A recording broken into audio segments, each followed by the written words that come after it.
Hello, you're listening to Me and Paranormal You with your host, Ryan Singer. Because it's more fun to believe.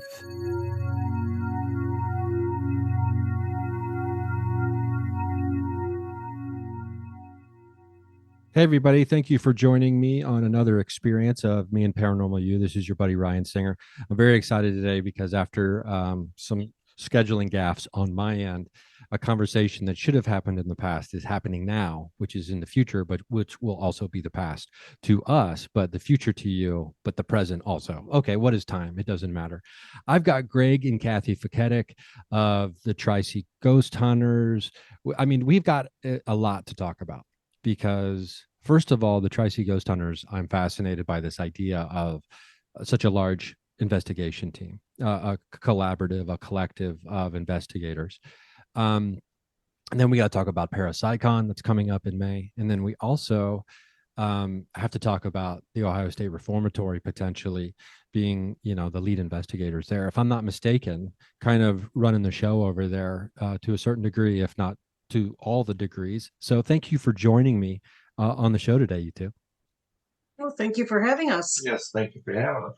Yeah, I'm really excited because I've had such a good run of interviews lately. And it's been just like, so, when you get how we kind of have ebbs and flows and in the things that we love and the things that we're passionate about, sometimes you don't feel as much energy about them for whatever thing might be going on in your personal life or anything like that. But I feel like, being able to share experiences and learn about techniques and things like that from new people. I mean, I don't think we could ever stop learning about anything in life, especially the unknown. So I'm very excited to chat with you two. And also, I think it's just a little over 10 years, right, since the Tri-C group formed. So is it 2013 January?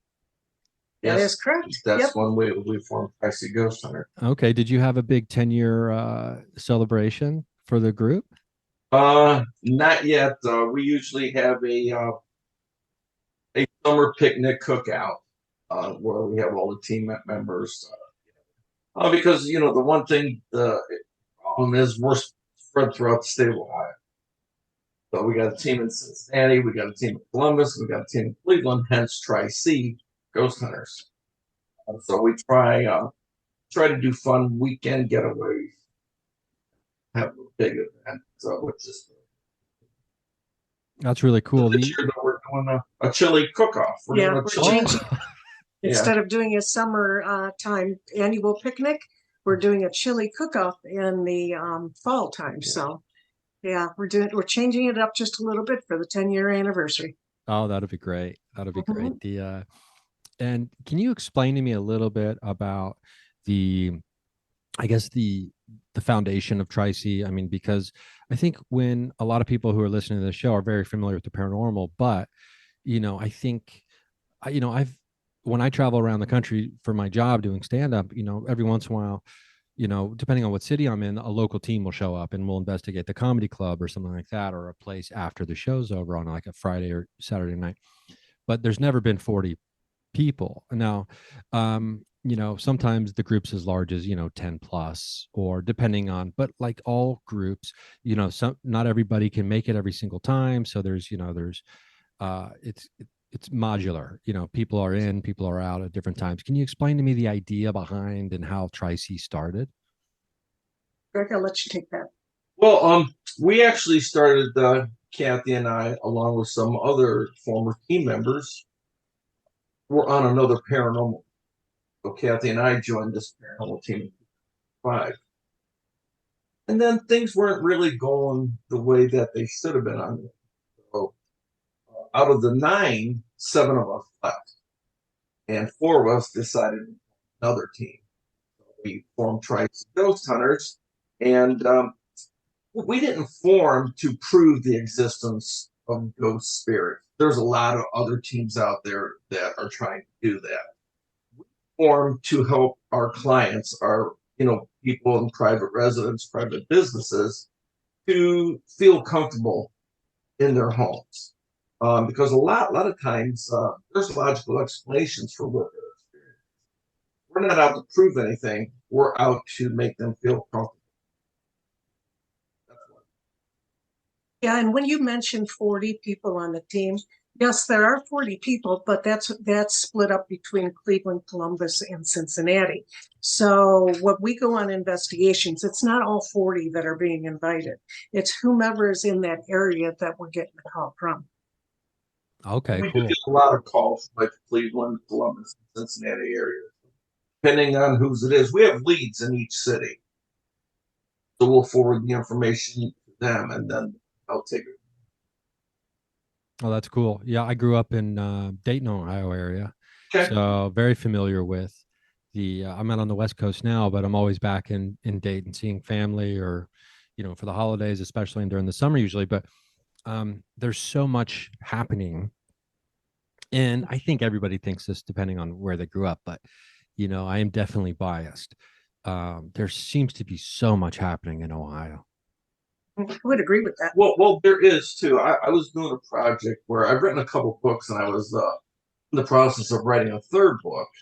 It was going to be like a travel guide, locations throughout the United States where you can do private investigations. Ohio has more locations where you can do that than any other state, and I'm like, it's almost like 2 to 1. Oh wow, It is. There's a lot of that's a great idea for a book. mm-hmm. Are you still working on it? No, I'm probably just gonna just do it and just put it on a website. Have all Well, yeah, I mean that seems to speak to the spirit of what your group does. I mean, seemingly, first and foremost, you're not trying to, I guess, quote unquote, capitalize or cement a legacy of cracking the code of the paranormal as much as trying to be helpful, right? And correct. and trying to, I don't know, I think when it comes to trying to understand the unknown can make so many of us, myself included, at the very least uncomfortable when confronted with it in unexpected ways. And especially for people who have private residences and they're just trying to, build their family, go to their jobs, live their life. And then all of a sudden, the place that's supposed to be most comfortable and your recharge station, your home, becomes when that becomes unknown and oftentimes in some of these cases uncomfortable, it can really disrupt your entire life. I agree with that. And that's one of the biggest reasons why we did form Tri-C Ghost Hunters. And the other thing is we have a diverse group of people that are on our team for kind of what you're talking about too, with people that are in private homes that are experiencing things. Sometimes they don't have the same belief system as one of us on the team, but they may with another group. They may be able to connect with that other group, and they're more comfortable then in that way too. Does that make sense? Yeah, it does. And Okay. I think that's a great idea because I think the diversity of the beliefs of the members of a team, it allows you to have flexibility and enter almost any situation, right? Depending on what their needs are. And Exactly. And what's really cool about our team is even though we all have these different beliefs, we're like family. We're like best friends. We all get along. Nobody judges one or the other for whatever their beliefs may be. We just accept one another. that's great. Now, Kathy, I have to ask you real quick. This is a little off topic, but what is that doll right behind you on the windowsill? That was a gift to Greg when he did a Okay. presentation because he thinks dolls are freaky. Yes, I So agree with. somebody as a fun gift joke idea made this lamp. It's actually a lamp. The eyes light up. Oh my God, Oh, even that's more the doll terrifying. behind it. It's a gift to Greg. Oh my God. And now nothing has ever happened with that lamp, has it? No. Mhm. Okay. Sorry, it was drawing my gaze, and I was just like, that is, because I'm How's with that? you, Greg. I'm with you. I'm like, yeah, Greg, I'm with you when it comes to dolls. Like for me, it's dolls, and also like, you know, children ghosts with bad intent. That's probably the top of my list of like things that will creep me out. Like Mhm. I would much rather run into like a, some kind of like animal monster looking kind of Right. entity than a child who just wants to cause harm for Yeah. some reason. Mhm. Okay, so let's get back on track. The I'm curious, Kathy, about the beginnings of the paranormal for you. Have you and Greg were you two separately interested in the paranormal, and then you came together, or through in your personal life? We don't have to talk about your personal lives necessarily, but um, typically the paranormal is a pretty good glue for people to kind of, be drawn to each other as well. Or sometimes they discover it together because they had a shared experience. Well, prior to meeting Greg, I was interested in the paranormal, but I was interested because of the house that I grew up in. There were a lot of things that happened in the house that can't be explained. So I always had that interest because of that. And I always questioned it. But when Greg and I met, we did not know that we were both interested in the paranormal until it was a little while into the relationship. Greg's experience with the paranormal was different than mine, and actually began a little bit before we met. Yeah. Yeah. All right. I actually did my first investigation Oh, I'm and sorry, you dropped out on me there real quick, Greg. What year was it? 1991. Oh wow, the same year that the movie because I just watched this. Wait, it wasn't not Cobra, Terminator 2. I just had to watch Terminator 2. The same year Terminator 2 came out. Sorry. Yeah. So Uh, it, 1991. Wow. it's been a long time. So I was always interested, growing up in the 60s and 70s. We didn't have the internet, so I'd go to the library and get every book I could, like the Loch Ness Monster, UFOs, aliens, Bermuda Triangle, Bigfoot, ghosts. So I used to study and read everything. I was just so intrigued with it. Then I had the opportunity to do my first investigation in 1991, and we captured something that we couldn't explain. Wow, that's amazing. I got to ask you, what's your astrological sign? Pisces? Mhm. Okay, interesting. So you're a water sign. I'm a Cancer, and I was the same way. I just couldn't get enough of the um like information, and like I was just so curious about it. And Kathy, what's yours? I'm not an astrologer, by the way. I just I'm a Libra. Oh, you're a Libra. Okay. The the idea too that's like some people are just born, and somehow, some way, we become interested in this other world stuff, right? Mhm. And I don't have the answer for it, but to me, it's one of the most fascinating aspects of like just human personality and in the way people are different. And yet we also, you know, share so many things in common. But I just don't understand what makes some of us so interested in this. I mean, outside of having a direct experience, of course, but even as children, most of us were probably like drawn to those books more, right? Mhm. Uh, Mhm. the fantasy, the imagination, the curiosity. I think those are a few of the things that really get fostered and really draw people into the paranormal. So 1991 was your first investigation, Greg. I'm curious what it was that you caught that you couldn't explain. Well, I'm a retired police officer, and one of my fellow police officers in this house was. They were having experiences. One of the experiences that they had was in the middle of the night, they would see this glowing green figure of a woman just from the chest up floating in the room. So we set up, back then, we didn't have night vision. We had the old big giant VHS cameras, set it up in his room, uh, and just let it run for the night. That was basically the whole scope of the investigation.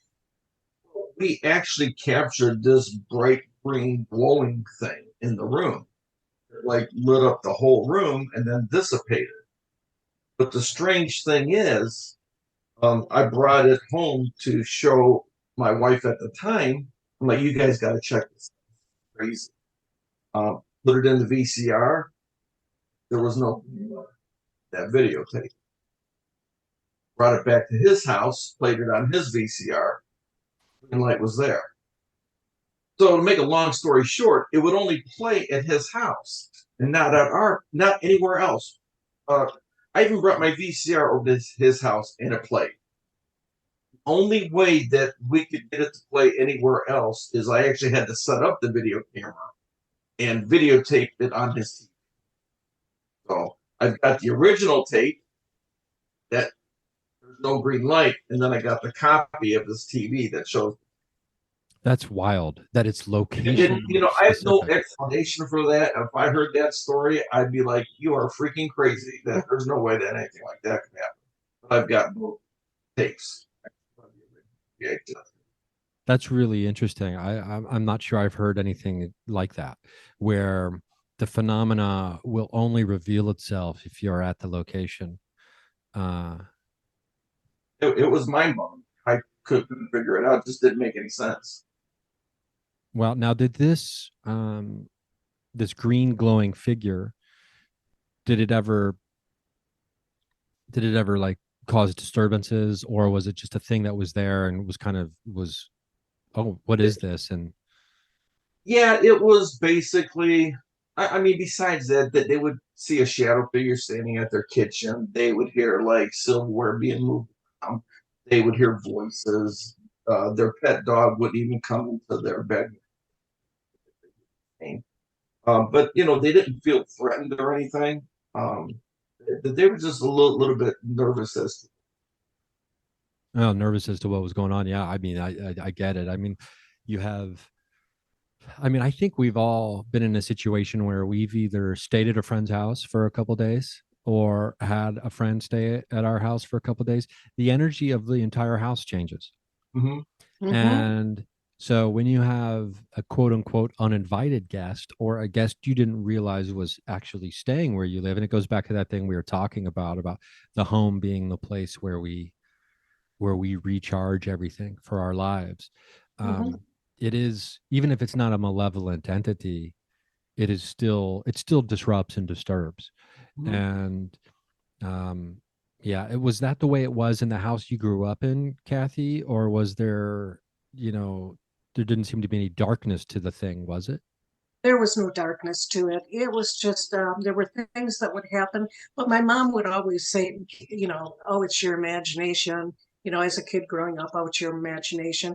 But as you get older, it's not your imagination. When you can feel somebody sit on the edge of your bed and there's no one there, yeah, that's not your imagination. But understanding that was a different time, too. And the beliefs weren't as strong as they are now. Or let me rephrase that, open as they are now with things like that. So as I got older, that's why my interest peaked. Was because I knew that it was real. It wasn't my imagination, and I was interested in finding out what was going on. But I do want to add that Greg and I also lived in a haunted house. Oh, wow. Okay. Yeah, that was before we moved into the house we're in now. And we had all kinds of activity going on. We would hear something walking around our bed at night. You could hear somebody walking up the steps. There was times that, you could hear the door rattling in the hallway. Mists had been seen. There were numerous things that happened, but we knew that the lady that lived there had passed away. I don't think she passed away in the house, but she had passed away, and we just chalked it up to it being her. So whenever anything would happen, we'd just be like, it's just Eleanor. And it never bothered us at all. And we just accepted it and lived together. Oh, wow. Now, was this before, during, or after the, Tri-C had launched, or like the formal investigations had begun? This was before. We were with the other team at the time. But it was funny because we never investigated the house. Yeah. And for a while, when we built the house we're in now, we rented out. And our tenants actually asked me one day if the house was How long did they live there before they asked if it was haunted? haunted. They stayed there. They said it didn't really bother them, but strange things were going on. And some of the stuff that we experienced, they were experiencing. So yeah, Wow. she just, yeah, one day she just blurted out, "Is this place haunted?" And Greg was like, "Why would you move out if you knew?" She said, "No, I was just wondering." So Yeah, I wonder. I've had this conversation before, and I can't remember if these people are out there or not. But like the haunted realtors, right? The now, do they exist? Like realtors that specialize in haunted locations for selling or renting? I don't know. Yeah, that'd be cool. That Yeah, would be really cool. I need to get my realtor's license. yeah. I never know if it's realtor or realtor or like anyway. The that is interesting though that because I do struggle with the idea of, well, okay, if I moved into a home, clearly it was haunted. Do I take the next step of like officially or formally even or even halfway formally investigating in the house where I'm living? Like, is it going to make it more difficult for me just to sleep every other night after that because I'm like stirring things up? Or now there's almost like taking another step, like, because when we go to a location and we investigate, it's at least for me, it's different in my mind than it is at my home if something happens, right? I Just the way I view the location itself. Now, was there ever a discussion about investigating, or just never occurred to you? No, because you know what, we knew what was going on in the right. house, and we had a really good idea of who it was. And like I Yeah. said, we're not here to prove the existence. I Mhm. mean, we're here to help people, but we were already helped because we didn't Yeah. need anybody telling us what was going on. We knew what was going on. And we weren't uncomfortable Yeah. with living there under those circumstances. Yeah. There was no threat, no nothing. It was we were comfortable with it. We were comfortable with her being there. I remember the one time we're in bed and we had our bedroom was upstairs, a big dormer. Like half was our bedroom, half was the living room where you had a couple rocking chairs. And the one night we're laying in bed and you hear one of those rocking chairs. And we both like sat straight up and looked at each other. It was like, "Did you hear that?" "Yeah, I heard that." "Probably just Eleanor." "Okay, good night." And we laid that down. You know? It was I had the movies where you see the covers being pulled and tugged at the bottom of the bed. I've had that happen to me there. And I'd wake up feeling it and I'd just be like, "Okay, I know you're here." And you would spend, I mean, I worked the Mhm. midnight shift, so she Yeah. was up always in the house by herself at night. Mhm. Wow. I that Probably. is I'm I wonder if, I mean, because being a police officer, you are involved with, and you're around death, and Mhm. it's part of the job, and it's part of, it's more than just other people's death as well. It's the idea that at any moment, any shift, it could be your death. Mhm. And so to me, I'm curious about that energy, right? Like just this knowing and this understanding about death being so real, right? Because I think in the modern world here, in at least in the West, I've heard people describe it like, well, there's a reason we bury our dead. There's a reason we do all this because we don't want to confront the reality of physical death, and we are hiding from it and we're running from it. And I think people who investigate the paranormal are not trying to run from it, obviously. And but then, layer on top of that the idea of this energy you have of just this understanding about death and how it is an immediate part of your life. I wonder if that is a magnet, or did you have any sense from the other officers you worked with and people like that it seemed to be, was this an open conversation about the paranormal, or was there no talk about it, or did you get a sense that it was heightened, is my, I guess, what I'm getting at? No, it's a lot of the officers knew what I was interested in. Believe it or not, I actually investigated several of their homes. They thought, stuff. Um, but no, I don't think it was heightened. I mean, we were all around death. We weren't worried about, at least the guy I work with. It's not something that you worried about because it's the same thing that everybody says. It will never happen to me. Yeah. No matter what people do, well, continue doing that because that'll never happen. But yeah, I mean, we did have death in the department too. We had one of our police. Oh, I'm sorry, you dropped out on me in that last sentence. I'm sorry. You had But someone.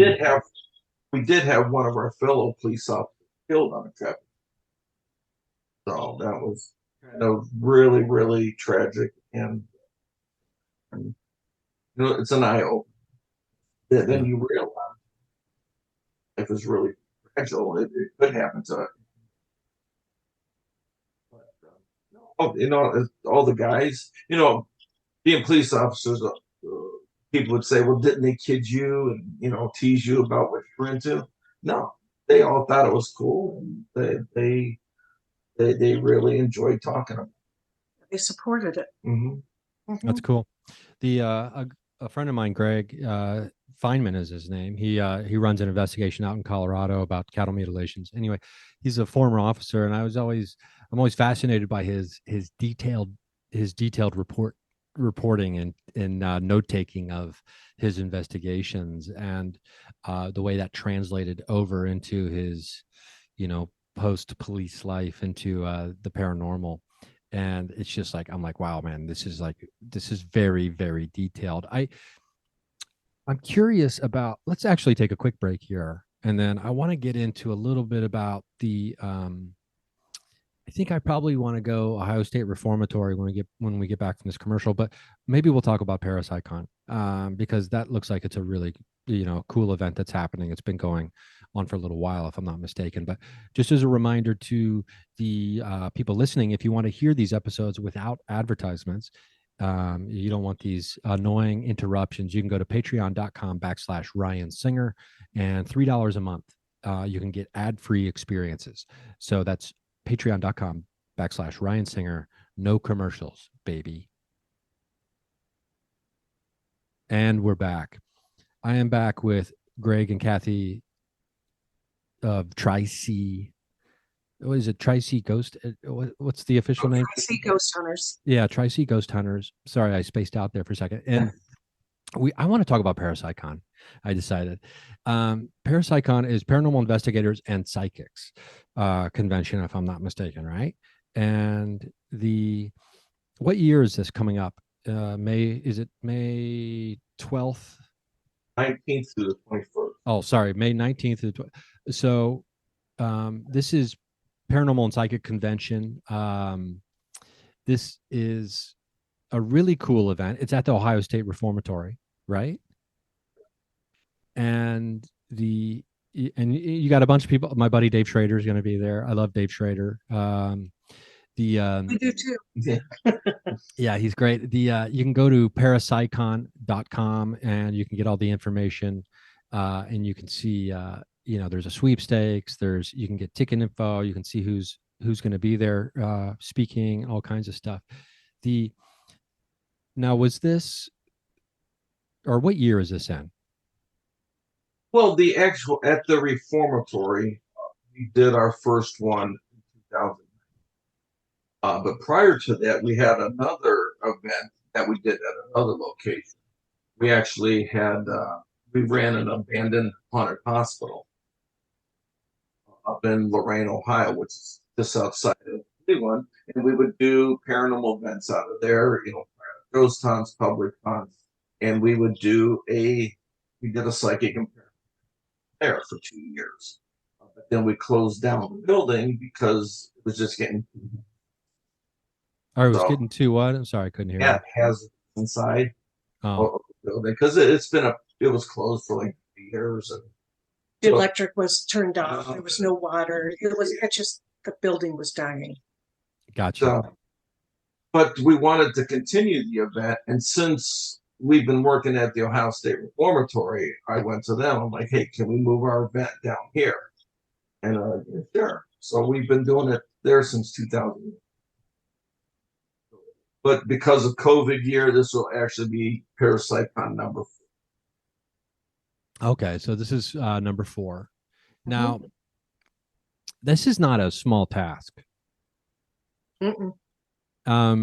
This is not for, I don't know what's more terrifying to me, running a con or investigating one of the most haunted places.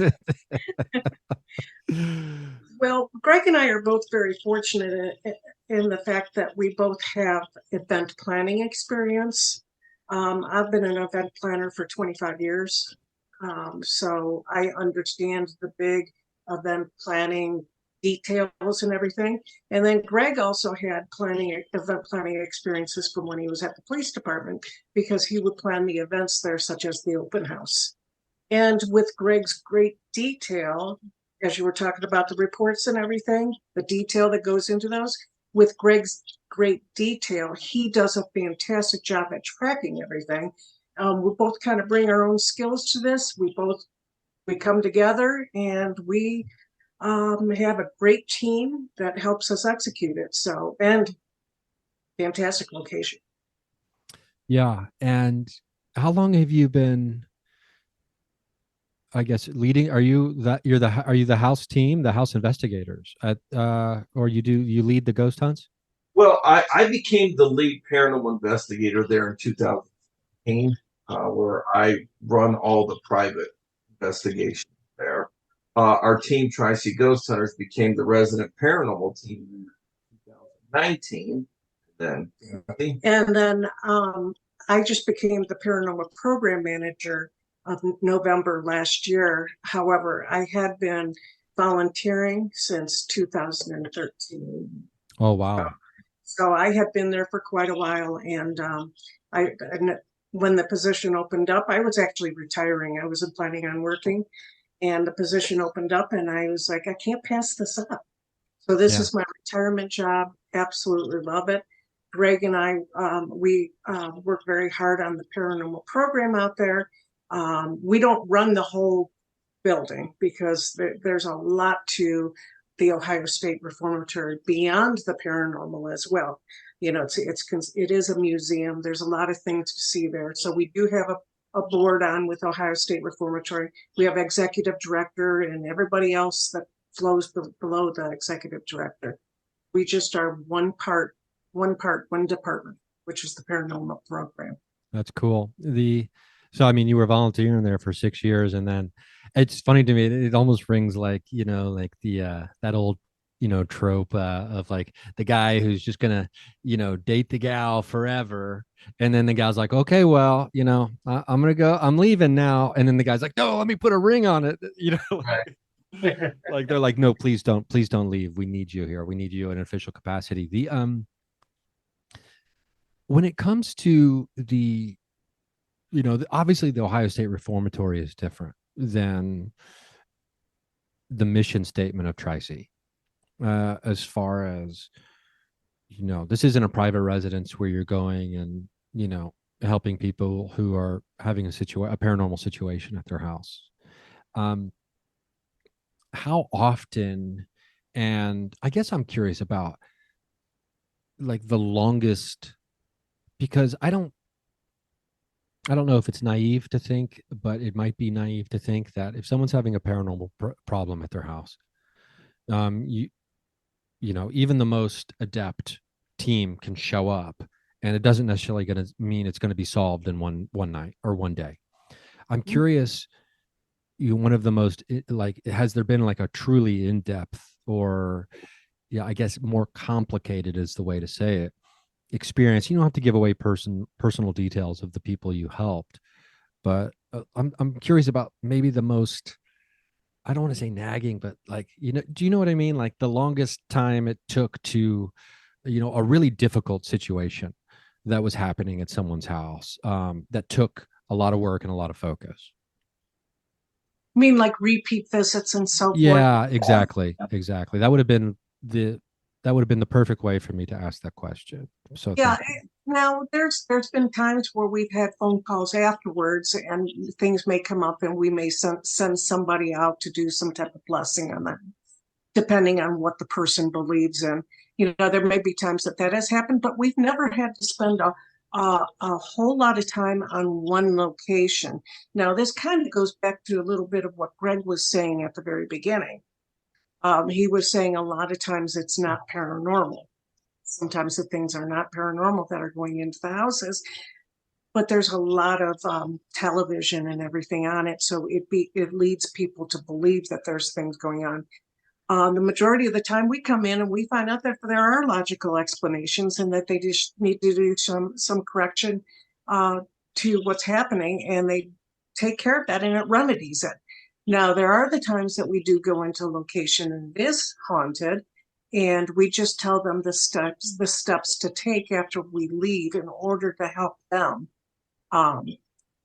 basically live with it, because most of the people don't want it gone.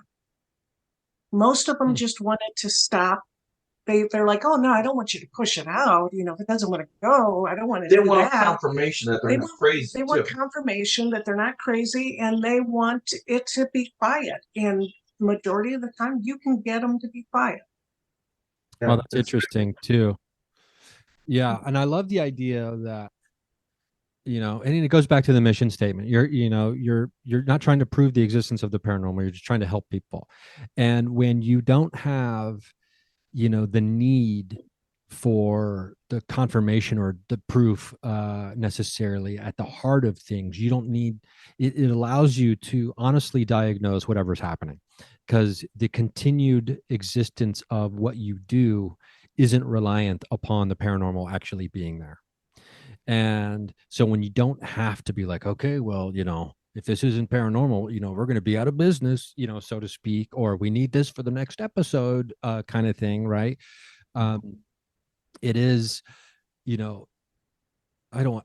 altruistic might be too big of a word, but I do love the honest approach to the paranormal. And and Kathy, you touched on a little bit, because there's a lot of TV and movies and stuff on it, especially in the last 5 to 7 years. There's been just an explosion, right? But the idea too that it has to be, oh my God, and it's a right.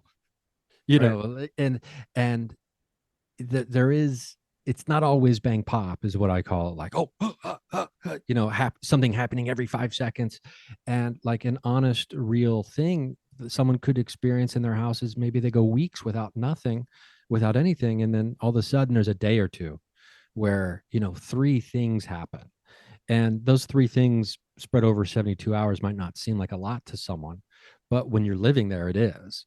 And so that's really cool. I do like that. When it comes to the parameters of what or the scope of what you'll do, have there ever been situations where you're like, you know what, that's not really for us? Absolutely. Yeah. There's times that, well, Greg, you've talked to some people that, they think their house is. Yeah, they think that there's demons demonic. in there. Yeah. And you know what? There again, I think, I'm not saying it doesn't happen, but never come across a case.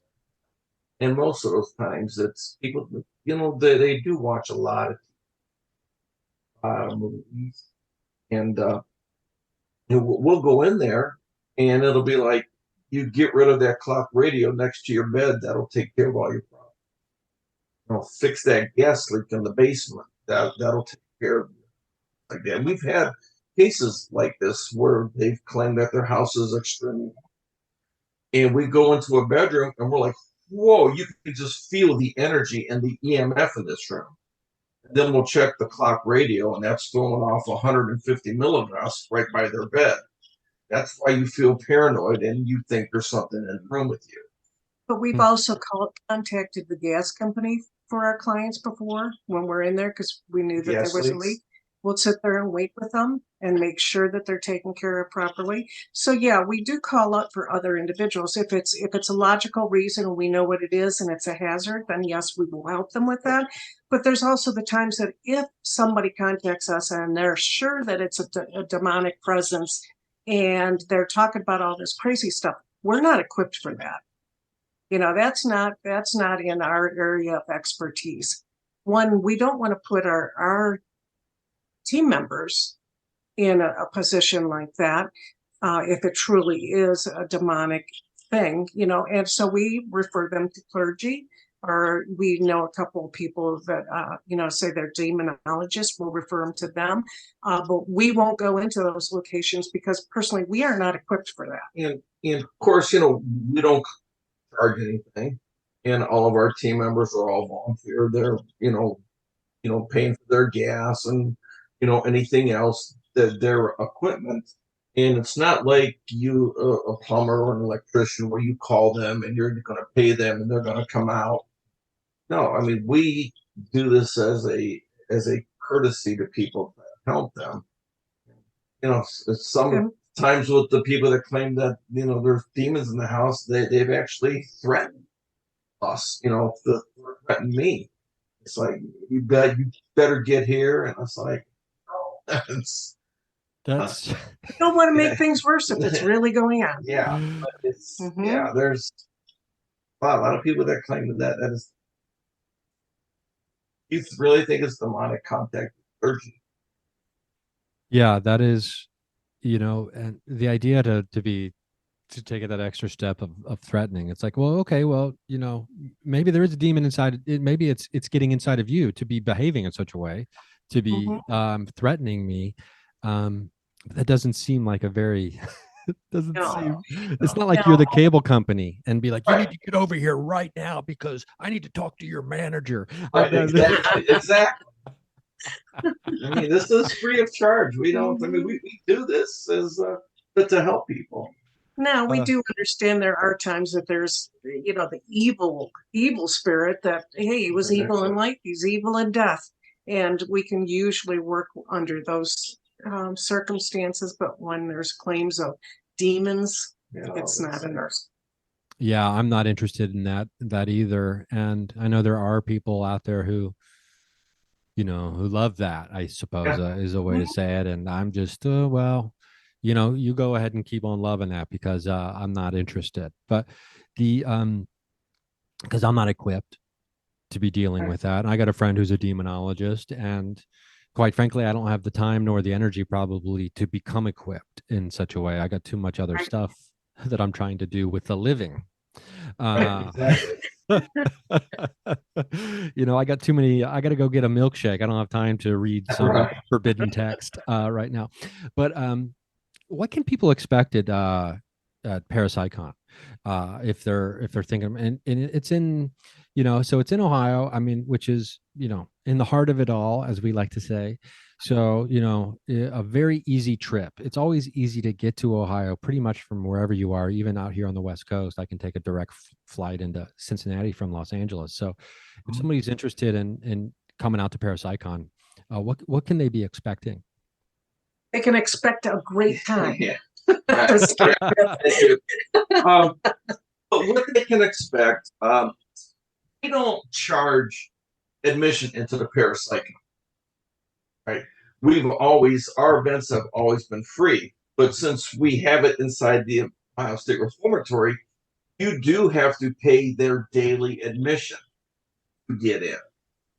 So I think they charge $25, where you get to tour the historical prison.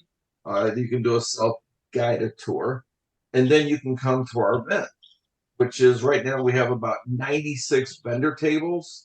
Wow. We've got 15 celebrities. We've got 4 additional speakers. You can go listen to the speakers. You can check out all the celebrity tables. You can go check out all the vendor tables. And we do sweepstakes too, where it's kind of cool because what you can do, we do this scavenger hunt where you'll have a sheet and you got to go to all the vendor tables and find different objects and then put that in a drawing. And I think that drawing for like $250 spending spree in the gift shop, museum store. Then we have another one for every $10 you spend at a vendor table, you get a ticket into the raffle. And that ticket is usually for a private ghost hunt at the Ohio State.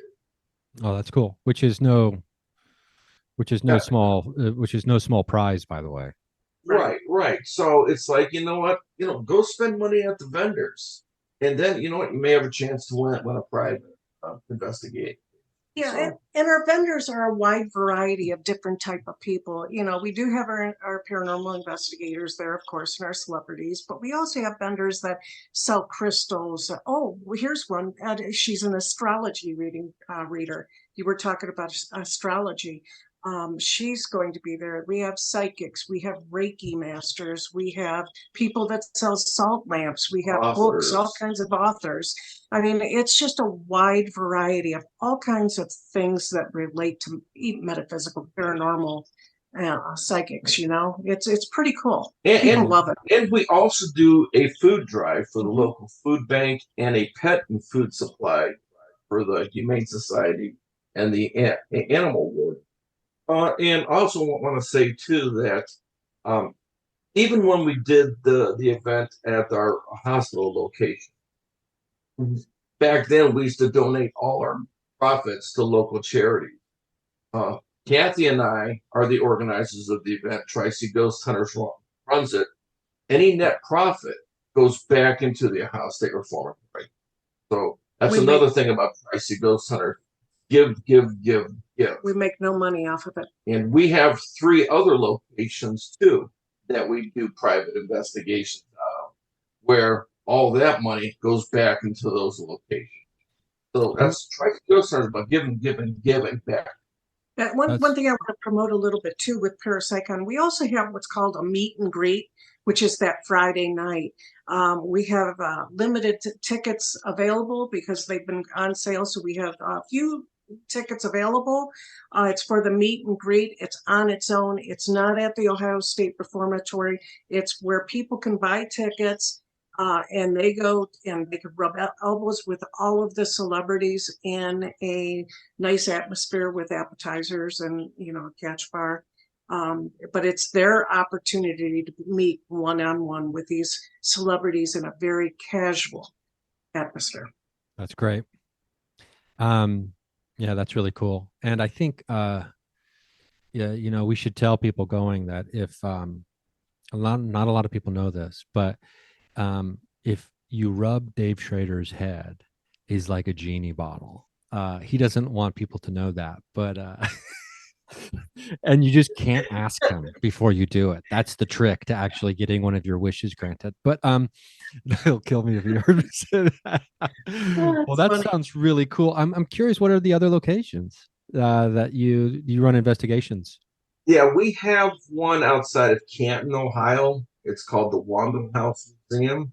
It's a historical society museum where all the money that we do goes back there.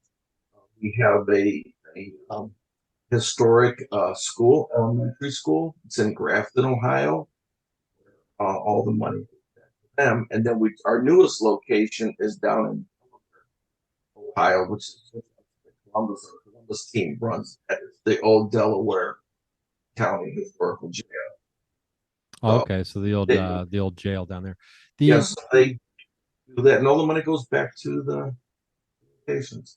That's cool. I mean, because if you give, and I mean, I think anybody who's ever even done a minute of, volunteer work or anything like that, they understand that when you do it, you feel so good afterwards. I mean, and you end up getting more out of it than you put in. And I do love the idea, of give to go along with everything, because it seems to me that it sets the right energy for everything from the get-go. And and I love crystals. I mean, I started a crystal app during the pandemic. It's like a crystal identifier. I mean, so like, and I love my mom was a Reiki healer. I mean, so I'm into all those vendors you're talking about. I mean, I feel like I need to get to Ohio in May somehow, and just walk around the vendors tables and have a heyday of meeting everybody. But the energy, the foundation of going in is set for people before they even show up. And for me, that's such an important part of investigating or of having a really good experience at locations. Because I do believe that intention and consciousness is what connects everything all together all the time. And so when you have that intention set at the beginning, I feel like I don't want to go. I'm going to go out on a limb here and say that you have probably 100% success rate when it comes to people having a really great time when they do investigations or when they're at these events, right? Oh yeah. Intention, that's a great word. When the intentions are set, you're right. I mean, that makes a big difference. Mhm.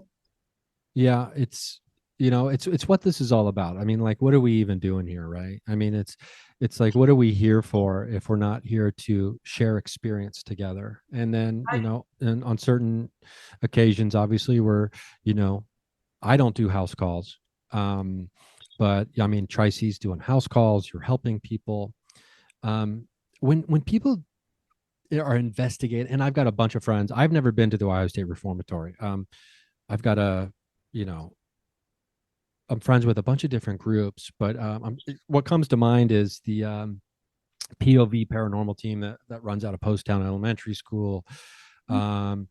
I know they've been up there. My buddy Eric Connor's been up there, and I think Matthew Jackson's also been up there. Paraholics, but the when you're running a private or when you're guiding the private investigations at the reformatory, what's like something that you can share with the listeners here today that might blow their mind just a little bit, or is maybe like what the reformatory is known for, if you know what I mean? It's funny that you mentioned POV. They were just out at the house here. We Oh, wow. friends with Brian Hmm. Tracy, and you know what? It's almost anybody who goes to the reformatory. Last night I had a group. They were novices. They've never really done anything like this before, and they had some crazy experiences. Even like when they were leaving, I heard screaming outside of the break room. And so we all go running out there. It's like, what? She goes, I just saw a big white light in the west cell block. It's almost almost every night somebody's going to have an experience. And there all the time I was there. We were there a Friday night. I was there Monday night. I was there last night. I was there Thursday night, Saturday, Sunday night. Um, it, it's it is one of the coolest and most active places in America. There are certain areas that are like active almost every. I would like to add something because I want to make sure we're clear on what a private ghost hunt is, because you said a guided private ghost hunt. It is not guided. Oh, You okay. for the private ghost hunts, typically they're by teams, just like Greg was saying, and they come in to rent the whole building. And Greg is the lead, so he greets them. He usually has a volunteer or two that helps them. And he gives a tour of the building to let them know where all the locations are and some of the activity. He doesn't give too much so that he will see if they experience it. And then he and the rest of the team are available to assist as needed.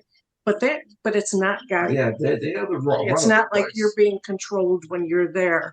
Now we do have cameras, security cameras, of course, where we can watch the activity, but there's no interference. Yeah, we don't interfere. Yeah. Run it. And It's theirs. yeah. And for those listening who have never done an investigation, there's just no other way to do it. I mean, there's no way you can just hand over the keys to the place to people and not have somebody there. I mean, it's liability, there's insurance. I mean, there's all kinds of, legal repercussions. I mean, if something happens to someone, that's that's crazy talk to think that that like if you're going to go investigate with some friends somewhere, that it's just you and your friends in this place, like especially a place like the Reformatory. Now, if it was somebody's like home, I mean, maybe that's a little bit different, but it's not a place, not a museum, a place of business or things like that. Um, and I think it's reassuring to know that someone's there, to who's has expertise on the location and knows where everything is, knows how to get someone. If someone does, maybe even falls down a step or the steps because it's dark out or something, how to get. They know how to get you out of the building or whatever. Right. So yeah, that's great clarification about that. Wow, it sounds like this place is just getting rented out like every night of the week. Yeah, usually I have, right, give or take about 50, 55. And then we also run what's called a ghost walk, which is select Friday nights. It's a 2-hour walk where that is guided. We break it out into 3 or 4 different groups, and we have a tour guide and then pushers for the back to make sure everybody stays together. And you walk the building for 2 hours, and you learn a little history, and you learn about all the fun stories, paranormal stories, and you get scared. But then we also have what's called a public ghost hunt, where this is usually, up to 105 people. So you have 105 people in this location, and we have a lot of volunteers, and all the volunteers walk around. And then they, will play part with the investigating with the guests if they so choose. The difference with the private ones that Greg runs is this is for the people that don't want 105 people investigating with them. They don't maybe like 15 people in a 250,000 plus location. That's you won't have the interference. Wow, I mean it's a huge place. Mm-hmm. It is, and it's very, very active. I mean, I'm skeptical. I've had a lot of experiences, but I'm the type, and it goes back to my police. I need facts. I'm not going to jump to a conclusion because, that REM pod went off, that EMF went off. There could be 100 logical explanations why that. But sometimes stuff does happen there that you have no explanation for. And I just had one there last week. Well, I did too. Yeah, Right. It's like, Oh, we gotta hear these before we go, if we got time. yeah, well, mine was just last Sunday night. Me and another guy were opening up. We were the only ones in the building. I went into solitary confinement to open up. He went down, and it was dark. And I'm reaching for my flashlight. All of a sudden, there's this beam of light behind me shining on the wall, and I was like, "Oh!"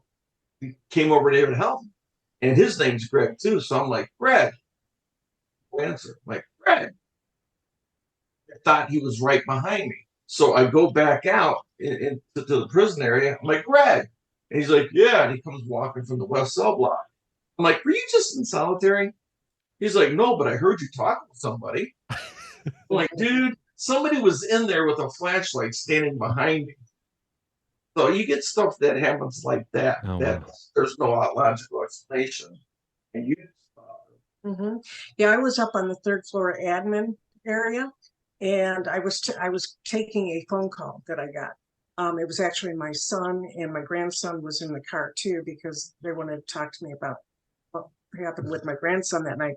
So I came around the corner, and I'm on the phone, but I'm staring out a window talking with them, and I just felt like somebody was next to me. So I did one of these turns, and I saw about a 6-foot apparition standing right next to me, just kind of like he was hanging out with me. Oh my God. Of course, I dropped the F-bomb and a couple of other things initially, and you can hear my grandson, he, grandma's cussing, And my son's like, what's going on? And I said, there's somebody here that I just saw somebody that's not really here. And I hung up. Well, as this was happening, this apparition that was standing next to me turned to the right and then started to go down like on all fours towards the hallway. And when it got into the hallway, it became a softball sized ball that had some light to it, and it looked real fuzzy.